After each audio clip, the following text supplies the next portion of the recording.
السلام عليكم. معكم الدكتور عمر الدحماني، اخصائي جراحه العظام والمفاصل. الهدف من تسجيل هذا الفيديو والفيديوهات الاخرى ان شاء الله هو شرح مبسط الامراض اللي كتتعلق بتخصص جراحه العظام والمفاصل بطريقه سلسه سريعه ومبسطه وبالدارجه المغربيه، باش يتمكنوا ان شاء الله المغاربه من الفهم ديالها بسرعه ان شاء الله. اول فيديو اللي كنسجلو غادي يكون في الجزء ديالو الاول، يتحدث على واحد المرض اللي هو معروف واللي كيقيس عامه الناس، وهو باللغه العربيه كنعيطوا له مرض خشونه الركبه او احتكاك الركبه، بالفرنسيه لا غونارتروز او لارتروز دو جونو، وبالدارجه المغربيه شي بعض المرات ماشي ديما كنعيطوا له بروده ديال الركبه. باش نفهموا شنو هو هذا المرض، جبت معايا واحد الماكيت ديال الركبه كما كتشوفوا. هذه الركبه شنو هي؟ الركبه واحد المفصل اللي كيكون ما بين العظم ديال الفخذ وعظم ديال الساق، وما بيناتهم واحد النشاشه، كنعيطوا لها النشاشه او لا غوتول بالفرنسيه. الركبه مفصل الركبه عند انسان عادي غير مصاب بمرض احتكاك الركبه مكونه من جوج المكونات ضروريين هما المهمين. اول مكون هو اللي كنعيطوا له الغضروف باللغه العربيه، بالفرنسيه لو كارتيلاج، وبالدارجه كنعيطوا له القروش. القروش شنو هو؟ القروش هو هذه المنطقه اللي كتشوفوا الزرقاء، هي هذه هانتي كاينه في العظم ديال الفخذ، كما كاينه في العظم ديال الساق. هاد القروش او الغضروف هو واحد بحال واحد الغلاف كيغلف العظم، وهو ملس وناعم وكيسمح اننا نتنيو الركبه بدون احتكاك. هذا هو الهدف ديالو. المكون الثاني للركبه هو واحد السائل. هذا السائل كيكون في وسط الركبه وكيتسمى باللغه العربيه السائل الزلالي، وبالفرنسيه لو ليكيد سينوفيال، وبالدارجه المغربيه كنعيطوا له الزيت ديال الركبه. هاد السائل الزلالي كيكون في وسط الركبه، والدور ديالو شنو هو؟ الدور انه كيسهل حتى هو نتنيو الركبه وما بدون احتكاك. ونقدر نمثلو لكم بحال زيت الموتور اللي كنديرو في الموتور باش الموتور ديال الطوموبيل ما كيتحكش حتى هو.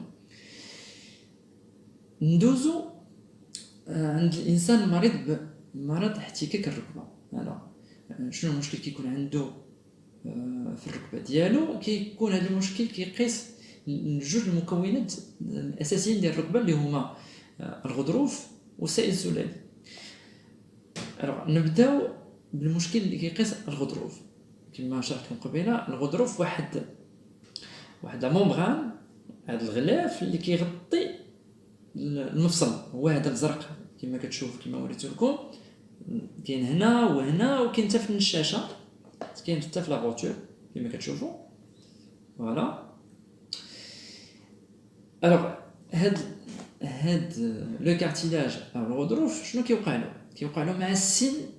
غالبا مع السن المكونات ديالو الاساسيه كتنقص، لان كما كتعرفوا الانسان الكبير حتى التغذيه ديالو كتكون ناقصه، كيكون بزاف ديال الفيتامينات ناقصين، دونك المكونات ديال هاد الغلاف كتنقص. ملي كتنقص شنو كيوقع؟ ومع بيان سور مع السن كيوقع واحد الشقوق على المستوى ديال الغضروف. هذه في المرحله الاولى ديال المرض، ولكن مع المده شنو كيوقع؟ كيتحك كله، ما كيبقاش، كيندثر مع المده. وهذا هو اللي كنسميوه كما قلنا مرض احتكاك الركبه. هذا بالنسبه للمكون الاول. بالنسبه للمكون الثاني اللي هضرنا عليه هو الزيت ديال الركبه او لو ليكيد سينوفيال. شنو كيوقع لهاد لو ليكيد سينوفيال؟ بالضبط بطريقه مبسطه بحال كيكون زيت ديال العود خاتره وكترجع مع السن زيت روميه ما كتكونش خاتره. دونك شنو كيوقع؟ دوك حركه الركبه مع الزيت ما خاطرهاش كيوقع واحد الاحتكاك، والاحتكاك بيان سور شنو غيعطي الالم. هذا بالنسبه للتفسير ديال مرض خشونه الركبه او احتكاك الركبه. الوغ غنهضروا دابا على الاسباب اللي كتوصلنا اننا يجينا مرض احتكاك الركبه. السبب الاول واللي معروف هو السن. هو السبب الاول لاحتكاك الركبه. كما شرحت لكم قبيلات، السن دونك مع الانسان كبير في السن كتكون عنده التغذيه ناقصه، كيكون عنده فيتامينات ناقصين، دونك المكونات كاملين ديال الركبه كينقصوا. دونك شنو كيوقع احتكاك على مستوى الركبه، وثاني الزيت ديال الركبه كتنقص كما قلت لكم. دونك ديك الزيت ما كتبقاش خاطره، كتنقص الخطوريه ديالها، دونك يؤدي الى احتكاك الركبه. هذا السبب الاول. السبب الثاني اللي هو هو عندنا وكيقيس خصوصا النساء هو الوزن، الثقليه، الغدوديه سبب من اسباب ديال مرض احتكاك الركبه. علاش؟ باين لان هذه الركبه خلقها لنا الله سبحانه وتعالى مثلا 60 كيلو، والانسان كيوزن 100 كيلو، يعني ديك المكونات ديالها ما يتحملوش ديك الوزن كامل ديال 100 كيلو، يعني غادي يبقاو يتاكلوا مع السن. السبب الثالث اللي هو معروف هو التقويسات ديال الرجلين. الانسان العادي كيكون عنده الركابي ديالو هكذا، فرجليه بجوج بهم كيكونوا توازيين.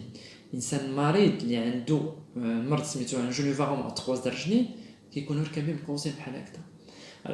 الى مشينا نفسروا كيفاش كيوقع احتكاك الركبه في هذا المرض هذا. الى لاحظتوا اذا كان دابا في هذا الماكيت غنديروا واحد التقويسه ديال الرجل بحال هكا كما كتلاحظوا. انا قوست الرجل. شنو غادي يوقع؟ ان هاد البلاصه هادي كتحك اكثر من هادي. هنا بعيد العظم راه بعيد، الا كتشوفوا مزيان هنا كاين واحد الفراغ، هنا لا، هنا ما بقاش هذا الفراغ. دونك الركبه بقات كتحك من الجهه هذه وما كتحكش من الجهه الاخرى. هذا هو تفسير ديال الركبه، تقويس ديال الركبه. كاين اسباب اخرى لظهور مرض احتكاك الركبه. هذه الاسباب يمكن لي نذكرها بطريقه سريعه. منها الامراض الباطنيه، بعض المرات كيكون السبب ديال وراثي. وشكرا.